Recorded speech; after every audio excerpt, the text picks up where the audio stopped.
everybody, this is Ted DiBiase, the $1 Million Man, and if you want to get your money's worth, stay right here, because you're listening to Knockouts. How's everybody doing? Remember, everybody good? We're good, man. The intro's on. I'll bring you in 1 second. I'm breaking up a little bit.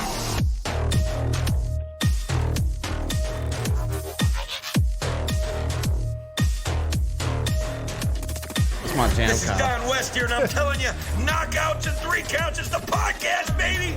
Make sure that's the one you check out, because, buddy, like me, they're the real deal, baby.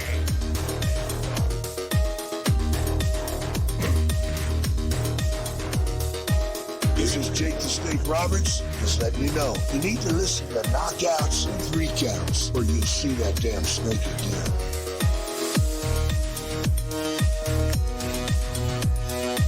This is the Ring of Honor World Television Champion, a.k.a. Shane T, boy, the baddest champion you ever seen, boy. And you're listening to Knockouts and 3 Counts. What up, though, everybody? This is Kyle, and you are listening to Knockouts and 3 Counts. Oh, you let me do it this time. I let you do it. I thought I'd make you feel happy for the day. Tony, throw out your social media before we get to our special. Yo, I'm Tony Thunder. You can find me on social media. I'm Tony Thunder.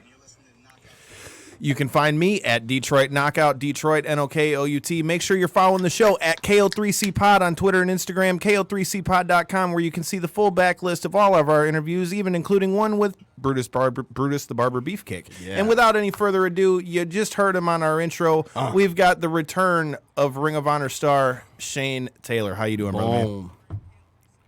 I'm good. But see, here's the thing, man. I'm not a Ring of Honor star. I'm a Shane Taylor promotion. Hey, there you. Excuse me. It happens to be working with Ring of Honor, so a few things have changed. Hell yeah. We're going to get into that for sure, because some things have definitely changed since the last time we had you on the show. Mm-hmm. For sure. So why don't we start right there, Tony? So since the last we saw you, there's been the formation of Shane Taylor Promotions. We just saw a couple weeks ago on Ring of Honor TV, you made quite the demand to Joe Coffin, telling him you wanted both a title shot for yourself and a six-man tag team title shot for you and the Sons of Silence, man. So tell us what prompted the whole Shane Taylor Promotions move. Sons of Savagery, by the way. Excuse me, Jesus Christ. For me, it was simple. I am a guy that doesn't do well being on anybody's sideline, on anybody's bench, right? So when I can see that I'm not being put on these posters when we're going to these towns, and even as the Ring of Honor World telling a lot to your vision. Right, bro, killing me. But even as the TV champ, my matches aren't being announced. I'm not, anywhere to be seen for people to go, oh, well, what's Shane up to? What is he doing? They don't know. And, being champion at the time, that was extremely frustrating, because I'm sitting here going, oh, okay, if I'm not champ, that's one thing. But now I am champion, and you're still not doing all this stuff yet. Any other company that you want to work with, you have no problem promoting. Okay, cool. If that's what it takes, then I'll make my own company and I'll do it myself. And that's what I did. There it is. Let me ask you a question, man. With Black History just recently being over, all right? Mm-hmm. I know a lot of people talk about black cards being taken and stuff. I'm doing that, Kyle. I'm turning it down. Okay. I'm turning my phone down, man. It's being played, and why don't you tell the people about why you hate Hennessy? Why don't I tell them why I hate Hennessy? Yes. See, here's the thing. I don't hate Hennessy. I just don't like it. Okay. I feel like a lot of us, especially black folks, like, we get conditioned into thinking in monoliths, right? Like, you're around people for so long and you do certain things, and that's just expected for you to go along with it. You know what I mean? If 9 out of 10 people around you drink Hennessy, you feel like you're the odd person out if you don't. Right? You don't feel like Hennessy is trash? It's just not good. It's not good. And on top of that, nothing ever good comes from drinking Hennessy. Boom. Name me one time you were like, oh, I drank all this Hennessy and we had a great night. Never. It's always, we got into a fight, or this happened, or this happened. Hennessy it doesn't lead to anything positive. You could go drink 1,000 margaritas, right? Have a good time. Everybody around you's gonna have a good time. Go drink 1,000 shots of Hennessy, like you know what I mean, go drink 10 shots and tell me how your night went. You know what I mean? Like it's just You not. can't compare cocktails like a nothing margarita to just shots of liquor like Hennessy. If you're gonna make a margarita out of tequila, make a sidecar out of your Hennessy.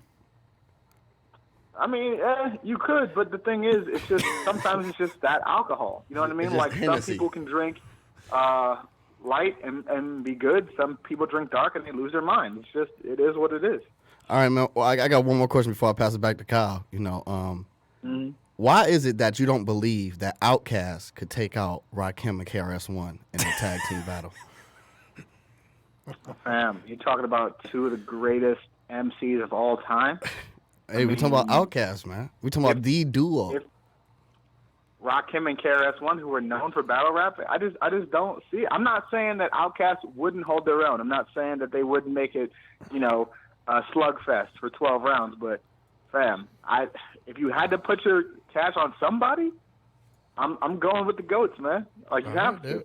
That's like asking if you had to put cash on a one-on-one basketball game, who are you going to pick? Brian. That's me personally, though. Right, okay, and a lot of people will be like, all right, Jordan, and Bron might win some. You know what I'm saying? He's not going to get shut out. But, a lot of people feel like, at least 55% of the time, you're going Jordan. So this is a guy. I'm a guy who I'm a firm believer that Jordan wouldn't be Jordan without Pippen. But that's a whole different conversation. 100%. That's 100%. Hey, 100%. Hey, just let me know I can kill Tony's mic anytime. No, you're all good, dude. You're all good. It's bringing some flavor to the show, man. It's funny you say that because all your questions about who would win in a fight between coronavirus and Ebola with PCO and shit, that was one of the main things people were asking us about after the fucking show. That'd be a good fight. Like, you got Ebola versus Corona. That's a good fight. I feel like Ebola has the track record to back up its stats, whereas I don't think that's the case, as of yet. But, every 2 years, something's going to kill us all. So, you know what I mean? It is what it is. Speaking of track records, you just had quite a hell of a run as the TV champ, baddest TV champ you've ever seen. So, as we go into... champion you ever seen, boy. I mean, all you got to do is listen to our intro. He'll tell you for himself. Damn right. As we go into 2020, you got a new decade. Like I said a little bit earlier, you've laid out quite the year for yourself as it is, with already having the 2 title shots and stuff like that. So, what's your mindset for 2020? You just trying to take all the Ring of Honor gold here, or is there a bigger picture to it? There's always a larger picture at stake, and for me, everybody thinks, I'm just trying to grab all this gold for individual gain. And the thing is, for me, and I just did an interview about this, there's still such a far way to go for African-American performers in this sport. And on the national and international stage that I'm on, I want to be able to show and lead in and usher in a new generation of stars and show exactly what we can be, in any sport, the common description is, they're a beast, they're athletic, they're, super athletes, the best pure athletes and all this stuff, forgetting the fact that, some of the smartest people in the world are black people. Some of the best inventions, if not a lot of them that we use today, invented by black people. So for me, I want to be able to not just showcase the physicality of myself and my guys, but the intelligence as well. Every single person in Shane Taylor Promotions is college educated. All of us are incredibly smart. Every move is calculated. So for me, this is about putting a new face on what we can be in this sport. I am done with the old stereotypes. I'm done with the shouting and jiving and the dancing. I'm done with the dancing. I'm done with all that stuff. To me, it's played. And really has no more room in our sport. I'm not going to knock the way anybody makes their money. It's just for me personally and the people that I'm around, the people that I associate with, we are tired of being put in boxes. And so now it's time to do what we do and shatter that glass ceiling. With that being said, is there anybody that you have your eyes on that you would like to get in Shane Taylor Promotions? Is there anybody you've been looking at, per se, that you got your eye on? Of course, there's people all around the world. You know what I mean? But if we're talking about exclusively in ROH, there's, Eli Isom had a hell of a match against Bully, showed a lot of heart. I've been in the ring with him before. I know just how much he brings to the table, and with, being guided the right way, could be a champion for sure in ROH. When you look at, some of the people that they have in the dojo, so much talent down there. Gia Scott comes to mind. There's so many talented people all around the world. It would be, we could sit here all day and name them all, but there's a lot of people on a list that I want to check out, and we'll be adding some names here soon. Nice. So, just because he happened to just tune into the stream, so I read the interview that you were talking about. First of all, great interview. But with that said, did you get to see any of the Wrestling with Stereotypes panels that have happened, both at StarCast and, they're going to be doing another one here, WrestleMania weekend? I have not gotten to see them. I've heard great things, but I have not yet seen them. I think Faye Jackson is doing one. Faye Jackson's on the one Mania weekend with Big Swole, and I don't remember the whole lineup, but I know them two for sure, at least from the wrestling world, are on that, as well as Mega Ran will be on there again, I think.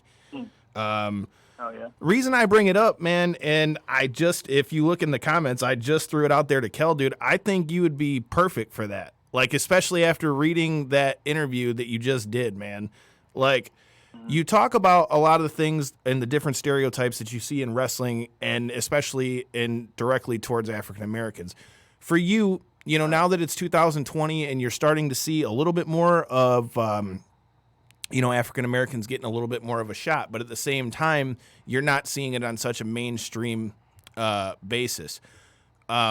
What are some of the biggest things that you see as a whole that you would like to see changed in the wrestling business as it pertains to stuff like that? And see, here's the thing, and this is, like I said in the interview, people need to stop making the mistake that just because a few people win championships, that somehow the sport has changed or the ideology has changed. We've always been able to be second best or be promoted in certain aspects, if you do certain things with your character, and a lot of that is based on how society feels, and what they're comfortable with and what they're used to, but a lot of society is misinformed, so when you talk about, when you market to people, who think that black people are thugs and, this and that, or can just be athletes, and you put that in your programming, all you're doing is reaffirming stereotypes, right? And those things are popular and they sell because that's what people already think. That's what they're used to, right? But then you change it up, and I would like to personally see more depth of character. All of us can be anything that our counterparts can be. We can be the intelligent, bad guy who outsmarts the world. We can be that heroic, good guy that can overcome every obstacle. We can do everything and be every sort of character under the sun, just like our counterparts. All we need to do is be able to find the platforms to be able to utilize that, and the patience to be able to teach fans a new way of thinking, especially when you think about the fact that, there's so much talent out there. You mentioned Faye Jackson, you mentioned Big Swole, you have people like Keith Lee, Swerve, Isaiah Scott, formerly Shane Strickland, guys like myself, technical wizards like John Gresham and Lethal, you've got, one of the most energetic performers I've ever seen in Kenny King. You know what I mean? You have the ability to showcase any aspect of the culture that you want to showcase. It makes no sense to only showcase the same two or three in whatever variation you can come up with. But when you think about the landscapes right now, how many dancing characters do you see? You can look at them in just about every promotion. Different facts. variations of whatever. And once again, this is not to knock how anybody makes how they make their cash. I don't care how you take care of your family. Do what you have to do. Well, let me ask you this one second. Let me jump in right quick. We can change it. Do you think it's just a focus on more so of black people from what we went through in this country? Do you think wrestling on a bigger scale usually targets a demographic and then just kind of exploit the stereotype of it? I think it's probably more of the latter, but I know tons of people who are wrestling fans who are minorities, who are black, who are just waiting to see something that they can connect with. Right. You know, it's hard to look on your screen every night and not see anything that you can resonate with, or it's the same thing over and over.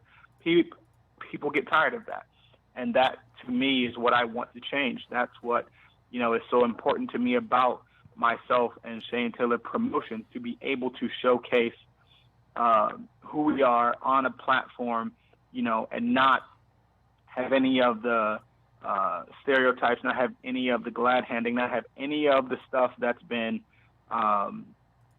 saddled to us and the box put around us, since the inception of the sport. I want to be able to give all fans, but especially African American fans, what they want to see in this sport. And that to me is what I'm trying to do. So you've got quite the opportunity to be able to do just that, because as we've mentioned here a couple times, you've got a chance here that in 2020 you could pretty much control most of the gold in Ring of Honor. So with you having your shot coming up here with the world title, first of all, I'm not going to say if you win, when you win, whenever you decide to cash that in. How do I word this? So when you get this match against Roosh or whomever it might be that's holding the title at that point, first of all, how do you feel how you match up with Roosh? But second of all, when you win the title, how do you feel that that's going to give you The power to change it? Because now you're going to have, at least in the Ring of Honor scope, you're going to have them in your hands, because if you get the world title, then you got your shot at the 6-man titles. I mean, theoretically. What's your plan of what next after you win the title? What's your first step? Well, see, this is the thing. I'd be a very poor businessman if I gave you guys my entire strategy. Now, wouldn't I? Fair point, sir. But for me, I feel like I match up well with anybody on the roster. I didn't say that I'm the baddest champion you ever seen outside of these people. No, I'm the baddest champion you ever seen. I have been through more. It means more to me. And my goals and my aspirations and my why is bigger than anybody else's. So for me, whether it is a technical person that I have to bring, that I have to get in the ring with, I'm ready for it. If it's an animal like Roosh, I'm ready for it. If it's anybody, I'm ready for any and everything. I am already training harder than I ever have.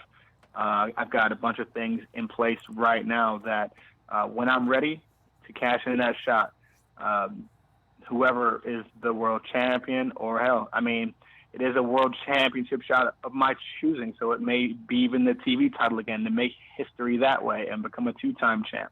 There's only a handful of guys who have ever done that. But for me, when I am ready, they will be getting the best and the baddest version of Shane Taylor there's ever been. I definitely promise you that. Let me ask you this: what is getting back a little bit more into being a black in pro wrestling and what we go through in our struggles and things like that. What do you say to the people who consider things like Kofi winning or Obama becoming president as a formality to say that racism is no longer here, or that racism is dead or no longer exists? Because we've seen in certain cases that if you look deep enough into Twitter, you'll see Kofi, getting a lot of hatred for him winning. Fast forward to you being Ring of Honor champion, you're trying to change this. What do you say to the people who say that racism no longer exists? And not being able to see the true hatred that's still there? Well, this is how I word it, right? You have millionaires who are black. Does that mean that poverty is over? No. You know what I mean? Like, right. We can look in, even still in Flint. You know what I mean? I alluded to that in the interview. It shouldn't be up to Jaden Smith to bring a city water. Shout out to Jaden Smith, the greatest young rapper, 21 years older. Jaden Smith is the greatest rapper alive, 21 years under. Incredible things. Him, Will, the whole Smith family. Like, it shouldn't be up to them, though, to bring a city water. That's why we have people that we vote for, right? So you can have some people. It's the law of averages. Some people are going to have success. If there was a system in which nobody could, then the ability to deny what it is would be astounding, right? But when you can have just enough make it, or just enough be able to be in positions to where it fuels conversations like that, then you're going to have people who think that those things are over and done with, but those people aren't educated to how things work, nor have they ever been in situations where they would recognize the things that they're talking about. You know what I mean? So there's still a long way to go in every aspect, but specifically in pro wrestling, there are still leaps and bounds to go. I am, overjoyed at the success that Kofi has had, that The Rock has had, and so many others. But there's still a lot more to go. You know what I mean? And, right, and I know my generation, a lot of us feel that maybe the generation before us, has had some success, but then forgot about the rest of us coming after them. You know what I mean? But we're here to make sure that our voices are heard, and that we not only open the doors for those after us, but kick them down. And I think being heard is one of the biggest things that comes with shining a light on such an ugly thing at the same time. Now, to go a little bit deeper, to really dig deep into an issue, my question would be, if you had Avant and Kid Cudi in a Cleveland street fight. No, this is a Cleveland street fight between Avant and Kid Cudi, right? Mm-hmm. Who coming out on top?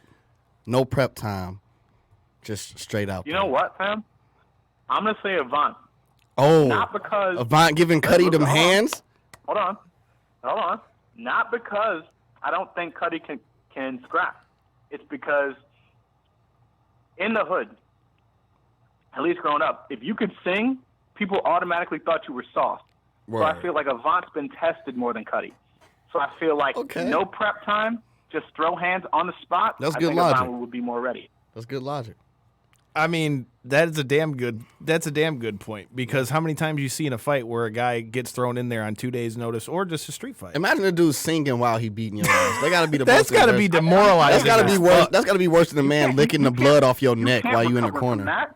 No, dude, that's bad. Hell, Drake even said it. You getting bodied by a singing homie? Come on, bro. Yeah. If someone was singing falsetto while jabbing you in the face, it's a rap, fam. Yeah, you might as well lick his neck while he in the corner. I mean, lick the blood off his neck while he in the corner. Just ask Tyson Fury. So he's beating your ass and probably serenading your girl too. Yeah. You see what I'm saying? Like your blood, like the blood got your face wet, her panties wet. It's just not. It's like a bad combination of getting your ass beat. You would have to move. You got your ass beat in falsetto. You can't stay in the city after that. Hey, man, if you're in the market, man, and Speaking you're of being looking in to the city, move, man, yes. If you need to move, check out the homies at Stransky & Company Realty. Stransky & Company is a top-producing real estate team who specializes in individual strategy, over-the-top service, and continued success for their clients. They're the real estate easy button. If you're looking to buy, sell, or invest, call them at 248-563-9449 or email them at admin@stranskyandcompany.com and follow them at all their social medias, which you can find if you go to our website at ko3cpod.com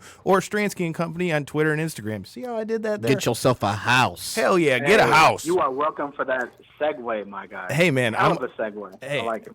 Hey, man, I've been trying to, we've done these StarCasts over here, and I always be hearing Conrad trying to do that shit, so I figured I needed to brush up on my commercial game. Word. He did it. I like it. So, with that being said, I got another question, totally out of the box from Ring of about Honor. houses? Oh, okay. It's not about houses. So, we've seen all the stuff you've been doing with Ring of Honor, but we've seen Ring of Honor's been kind of mixing it up a little bit with NWA.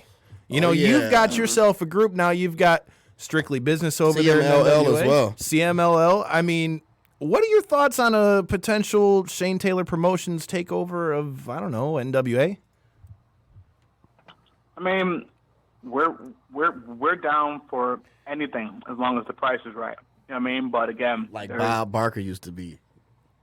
Right, but there's a lot of factors that go into play with that. You know what I mean? And shout out to, since we're on the subject, shout out to Ricky Starks. He's the homie. Nice. Right now, holding it down for us there at NWA.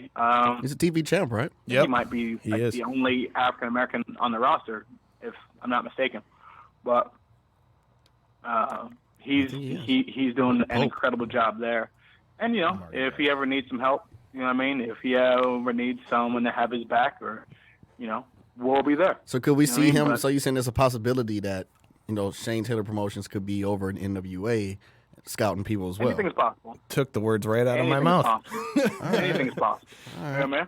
I mean, for me, I'm all about big paydays. So while I know a lot of people are trying to, win both world championships at the same time, I definitely see there being some sort of thing in the future where if I were to have that as well, to challenge for that championship, because as I said, I'm here to make history. I don't want to wait 20 years from now for me to be put on Mount Rushmore. I want to be on there now.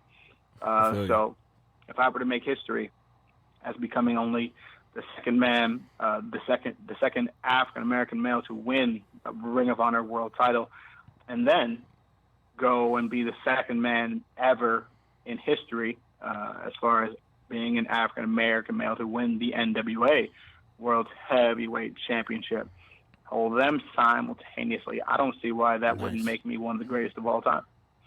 That'd be hard to disagree with. Those accolades would be hard to disagree with. I was going to say that's a hard one to really deny, man. I mean, if you're racking up titles like that, I mean, the resume speaks for itself. So, 100%. Like we said, you've also got, we talked about, there being the groups over there in NWA and Ring of Honor. How do you see yourself stacking up with some of these? Because I know you've had your tangles with the guys from Villain Enterprises over there in Ring of Honor, but in NWA they got Strictly Business. You've got Roosh and Kenny, your boy Kenny King, and all them are together as well. How do you feel your new group is going to match up to some of these trios? And how do you feel that stacks you guys up for these 6-man titles? Bro, we can run with anybody. You have myself, Moses, two big guys, both very athletic, both very intelligent. Khan is a wild card. The guy is strong, he's fast, he's quick, he's smart. His reaction time is second to none. They play off of each other so well. They know each other in and out, as you would expect of any great tag team. So for us, you put all that talent on one side, it would take one hell of a team to beat us. And if they were, they definitely wouldn't do it again. So we stack up with everybody very nicely. And it's just a matter of time before we do what we came here to do. All right. Making history this year. With that being said, Shane Taylor Promotions is all about big pimping, that big dollar, right? It's all about the money. It's all about the money, man. All we right. secure the bag, So- and everybody eats, man. So for Everybody. $5 million, would you rather fight a grizzly bear that got no teeth and no claws, or 4 fully equipped? What's the word I'm looking for? The little bears. Cubs? No, the little gray bears. Koala bears? Koala bears. Thank you. They fully equipped. 4 fully equipped koala bears, or a grizzly bear with no teeth and no claws, and it's a fight to the death. You got $1 million if you win. What's Shane Taylor And Promotions hands? going for? Bare hands? Bare hands. He ain't got no claws, it's just bare Grizzly. hands. Grizzly. Oh, he going for the grizzly. Grizzly. You gonna choke him out? Is that what you going for? Dude, koalas feel are like you full of would have to. chlamydia. So you would have What to. the fuck? Koalas are anything koalas to really scratch you up or anything like that. I feel like you're putting the bear at a huge disadvantage. I feel like he's got to have one or the other. Well, you could always just do what all right. Randy's So wait, let me talking ask you: about would you rather have the claws or the teeth? I'd rather have the claws. Oh, Because if all it takes is one thing to your neck, you know what I'm saying? It's a wrap. You can. he can't swipe his face at you though. He can't swipe his face at you. Huh? He can't swipe his face at you. Right. And plus, koala bear is giving people I don't know, chlamydia and stuff. That's what our producer Randy just said. So you definitely don't want to fight those little motherfuckers. Bro, some populations you know of koalas have 100% because koalas infection are rate. unpredictable. Like no one knows what koala fights look like in the wild. They can be crazy as hell. You know what I'm saying? And then 4 of them. I'm now you're scared in a of koala situation bears. You don't even want to be in.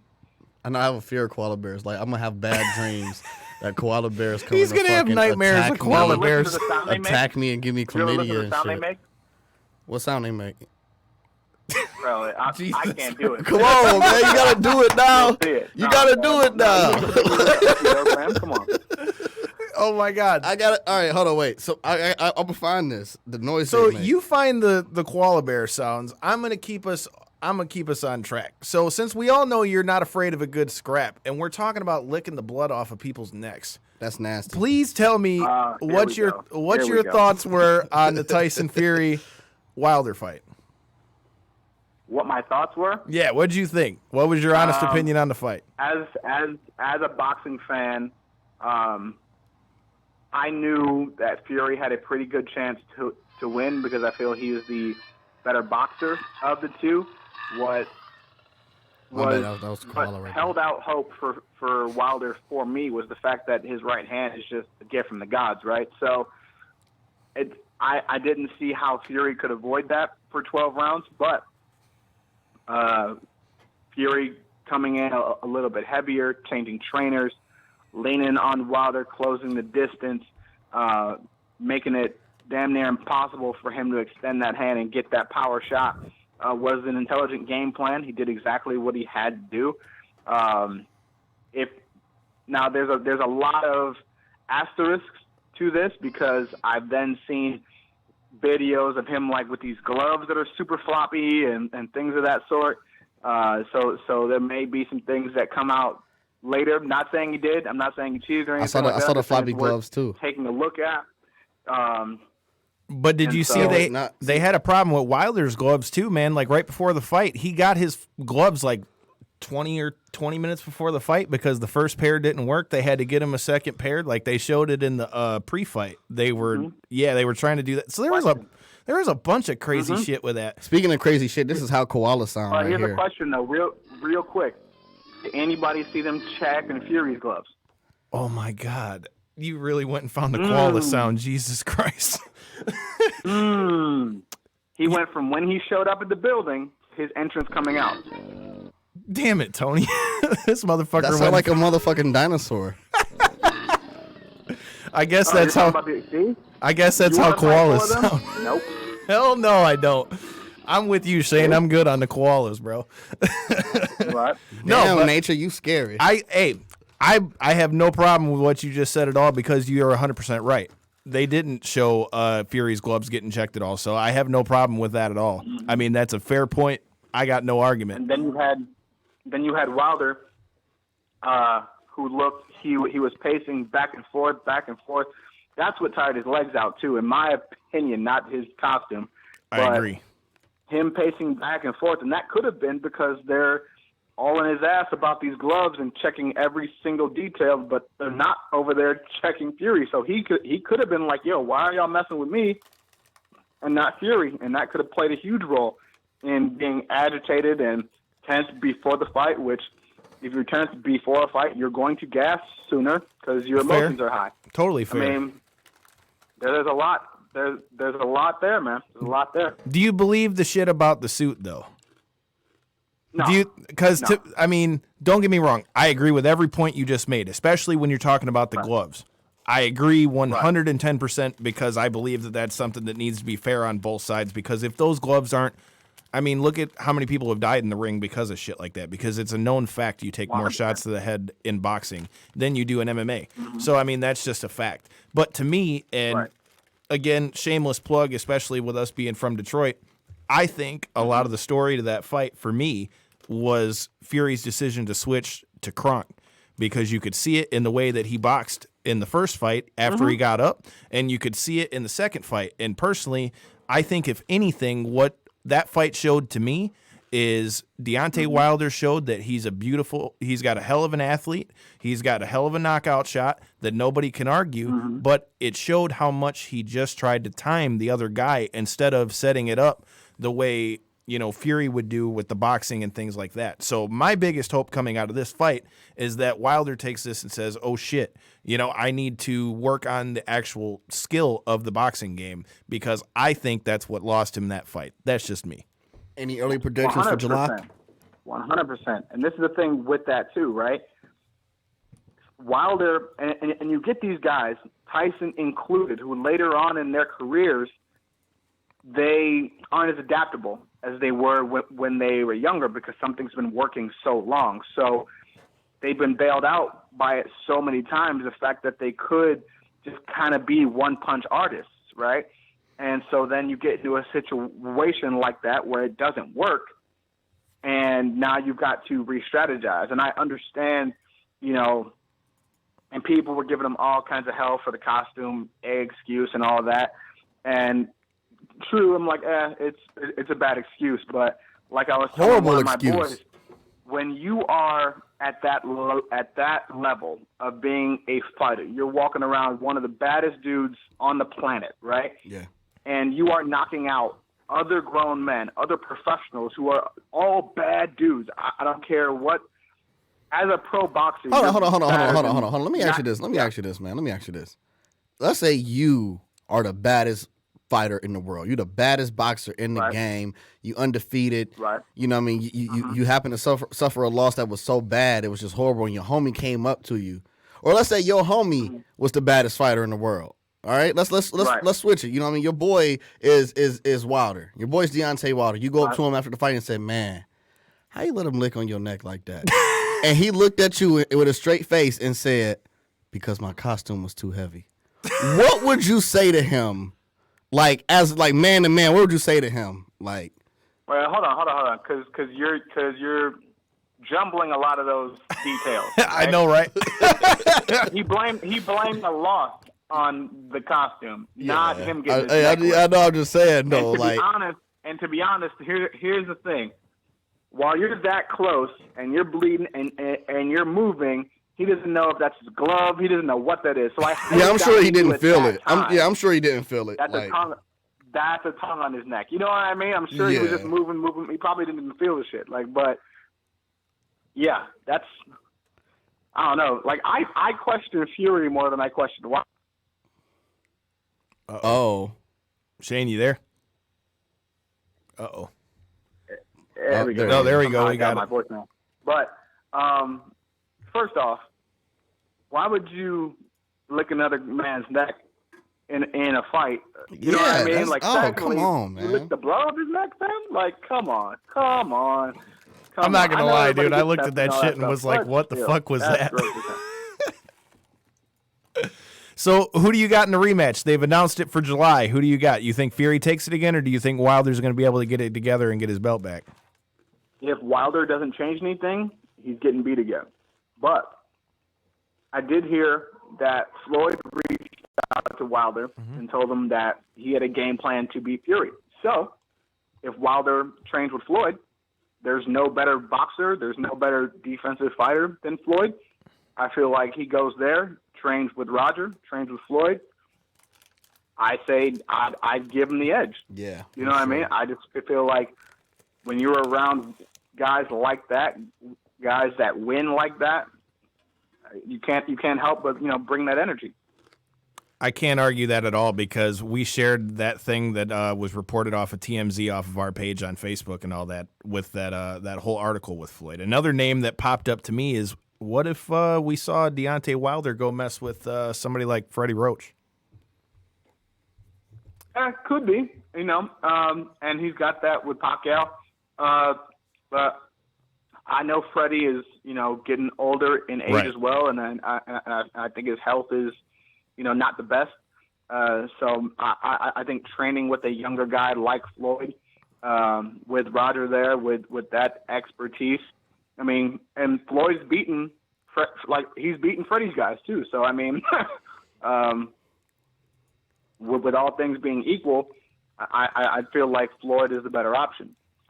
Absolutely. And I mean, who better to help promote than Floyd? Let me ask you this: why do you think that Floyd Mayweather could beat Roy Jones Jr. in his prime? That's Whoa, a tough one, What? bro. Hold on. You said that, didn't you? No, I didn't say that. Oh, okay. I'm like, damn, that's a hell of a just doing statement, something. sir. They're not even close I to could being have sworn the you same weight said class. that, man. I was gonna say that's a hell of a I statement. feel as Pound though for pound. Floyd is the number one boxer, yes, but not. You can't put a matchup out there like that. Pound for pound. You can't put words in my mouth like Come on, that. man. I got all kind of people calling me. You said Floyd could be the prime Roy Jones. That's not what I said at all. Just make fuck all the stuff about Ring of Honor. We'll just make that the title for the video. Shane Taylor Right, says. I'm like, what? Shane Taylor That's not says what I that said. Floyd Mayweather would get by Roy Jones Jr. Roy Jones Jr. in his prime may be the scariest individual to ever put on a pair of gloves, man. Like, Next to Mike Tyson.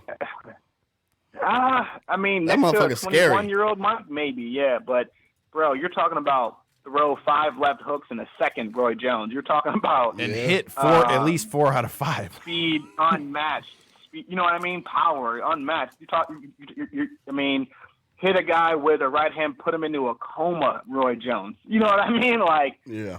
that dude he was ridiculous. And I feel like he doesn't get the respect that he deserves because he was in an era where boxing was kind of on the downside. But man, I look at Roy Jones Jr. the same way I look at Allen Iverson. Like most people don't give Iverson his credit for That's a fair being point. a GOAT, yeah. You know what That's I a mean? fair So- point. That's a very fair point. Yeah. And I can see the parallel there for sure. So, Oh yeah. did anyone else besides me yeah. notice the irony of, since we were just talking about that with the Wilder Fury fight and we just mentioned Tyson, did anybody else but me when I saw Fury lick the blood off his neck think, how the fuck are you going to do that when you just had fucking Mike Tyson get in the ring and your ears all fucked up? And, like, it was just like, I looked at that, I'm like, what the fuck, man? I don't know. I mean, yeah, it's not. That's a tough one because it's not really the same thing.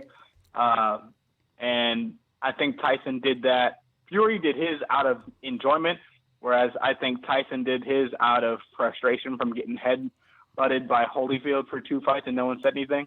Very fair point. You know what I mean? Dude. And so I think that was him just kind of. There's a mentally Mandela breaking. effect about that fight. Like some people remember like the whole top part of his ear getting bit off, but it was only like a tiny little piece. Yeah, it was I mean, a piece of your ear gone is a piece of your ear gone. I'm not gonna And there's no make light of cornucopia that, but in the Fruit it of wasn't the like he Loom bit logo. half his ear off. You know what I'm saying? Like That is it is what malarkey. it is. Shane just missed that. What happened? Is what? So right as Say that again, Randy. Another thing is there's no cornucopia in the Fruit of the Loom logo. where the just the fuck fruit. did that come from? It's Mandela effect. I remember most of his ear getting bit off, not a little piece. I remember. Well, I mean, like Shane was saying, a piece of your ear is a piece of your ear, but still, Right. Dude. I don't remember no little ass piece. I mean, yeah, but there was a lot of blood though, so I feel like some of that could be what your Well, imagination your ears remembers all too. your ears all cartilage, so I mean, so it's gonna bleed. You know what I mean? Like, Yeah. Bad. it's gonna bleed, but at the same time, it's like I think the media spin. I mean, and it's a crazy thing to do. So I get it. You know, I can't fault them for doing the things the way they did, but it wasn't like, you know what I'm saying? Like he didn't like Van Gogh his shit. You know what I mean? Like it is what it is. Hey man, like I said, I have no argument to any of this, and I feel like Shane would be somebody good to come in the next time we do like a full fight-based one, dude, just based off of what I'm hearing right here. So I'm definitely going to have to keep you in mind for that the next time we break down one of these big fights. But for sure. I'd love to. Love boxing. Hey, man, we're all about it. With that being said, so before I let you get out of here, I'd be remiss if I didn't bring up, we're getting ready to go. Ring the bell. Devin will be there. I should be there at Supercard of Honor in Tampa. Let us know what your thoughts are now that you're starting to see, we've seen some of the guys from New Japan that are going to be on that card. You've seen the influx of NWA as well. What are your thoughts going into Supercard of Honor? Is there anything in specific you're looking for? And what do you think about having all these different places all converging on Ring of Honor? I mean, anytime that you can have all eyes on your product, that's a great thing. You know what I mean? So I welcome all of the athletes, all of the fans, that they bring in. I welcome the challenges of all potential matchups. And for me, I want to be able to have a challenge at Supercard. For me, meaningful matches are an upper to me. Bigger crowds are an upper to me. I look forward to that because I want my opponents to be at their best. So that way, when I beat them, there's no excuses. You know what I mean? I want to beat them at their very best, 100% healthy at the top of their game. So when they lose, they understand that they were in the ring with the baddest champion that you've ever seen. When they lose, whoever it is, whether it's someone from ROH, whether it's someone from the NWA, whether it's someone from New Japan, which I probably doubt. But if anybody wants it with Shane T, I'm here. Don't catch that Marcus Garvey driver. Man, it's devastating, bro. Devastating. I mean, we were just sharing it out off our page earlier, man. You've been wrecking motherfuckers with that thing, man. You've got quite the lineup headed in here to Supercard of Honor. We're getting towards the end of our time, so before we let you get out of here, is there any last words you got for the people? And before you get out of here, let them know where they can find you on social media. At Twitter, at Instagram, at Shane216 Taylor. ProWrestlingTees.com/Shane Taylor, all lowercase, all one word. I want to thank everybody who's ever bought a shirt, ever bought a picture, anything like that, ever come out to an event to see me. I appreciate that. Much love and respect. You've allowed me to have an incredible lifestyle for myself and my family. And we are going to keep this rocking. Here's to another 12. Here's to continuing to make history. Here's to continuing to shatter in the glass ceiling, and here is to making sure that the sport will forever be changed because I was in it. Cheers, brother. I mean, not much better way you can end that, man. He's ready for 2020, and I don't know about you, but I see some big things from Shane T Promotions, man. Definitely, yes, sir, 100%. Well, Tony, before we get out of here, let them know where they can find you at, and before I get there, if you need a place to watch Elimination Chamber this weekend, come on downtown Detroit, Buffalo Wild Wings. Boom. We've got the spot. The homies from Breaking Down the Ring will be there. There's not going to be all the giveaways for this one, but I can promise you, if you come out for WrestleMania, the boys from Knockouts and 3 Counts have got quite a few pretty cool things that you could win from these things. So if you're looking for something to do this Sunday, make sure you come out. Buffalo Wild Wings, no cover, no nothing. Come eat you some wings, watch some wrestling, check out your boys from Knockouts and 3 Counts. And if you're going to be at NXT this Saturday at Royal Oak Music Theater, yep, I will be there. Boom. And you should be too. With that being said, you can check it. What the fuck? What the hell did you just put on the thing? Oh, hell. Tony, you son of a bitch. That's a turtle fucking. All right, so anyway, you can find me on social media. You can find me on social media at Tony Thunder. Oh, shit. I don't have anything for that. I wasn't. Fuck your couch. Got you. You son of a bitch. You've not only stole my shit, you stole my thunder. That was two turtles fucking. What the fuck? He was like, Yeah. Oh my God, dude. You can find me on Twitter and Instagram at Detroit, NOKOUT. Make sure you're following the show at KO3C Pod. Shane Taylor does. You should too. Boom. Make sure you follow us as well. Subscribe. Justin Timberlake's YouTube. favorite pro wrestling MMA podcast. Thank you for letting him know that. Yeah. And Shout out to Jaden Smith. Shout out to him too, because I'll give you this. You talked to him about him so much that I had to go check it out, and I'll give it to you, dude can go. I'll give. If Kyle said dude can go, he's put him over so many times on this show that I was sitting there at work the other day on my lunch. I'm like, let me see if this shit's even any real good, or is he just talking shit? So I'll give it to you. All right, I'll boy can go. I'll give it to you. He can go. And like I said, you should go this Sunday, B-Dubs, Detroit, Michigan. And with that being said, fuck your couch, Tony, even though you stole my shit, even though I stole it from somebody first anyway. Knock your shit down, Kyle. Our intro music is More by Punch Deck.